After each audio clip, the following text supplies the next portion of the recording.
ब्रह्मपुर अंकुली शिल्पांचल स्थित श्री सरस्वती शिशु मंदिर रे 22तम वार्षिक क्रीड़ा प्रतियोगिता अनुष्ठित हो जाइछि।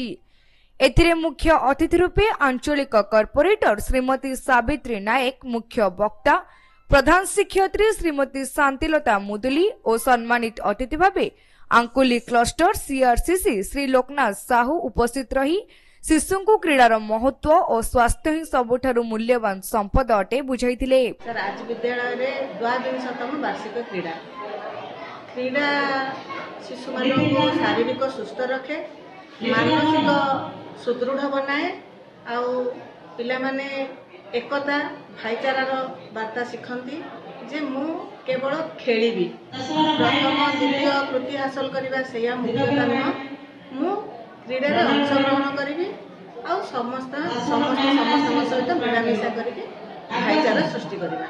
विभिन्न प्रकार क्रीड़ा अच्छी, शिशु भाई भौणी मैंने सब क्रीडा रे अंशग्रहण करेंगे। छुआ मान कौन उपदेश अच्छी? छुआ मान केवल गोटे उपदेश जे आमर प्राचीन ग्रीक देश रे हार्कुलस नामक जन लोक खेल आरंभ करथिले।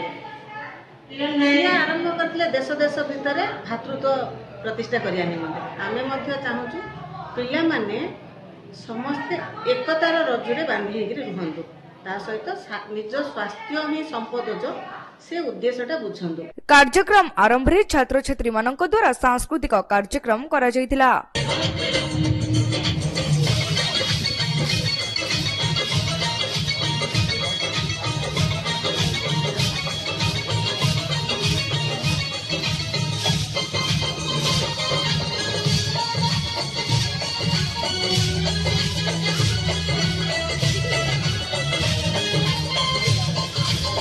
उक्त कार्यक्रम को विद्यालय प्रधान आचार्य सहित अन्यान्य गुरुमा माने परिचालना करथिले। ब्रह्मपुर नारायण महागुड़ रिपोर्ट, तीर्थक्षेत्र लाइव।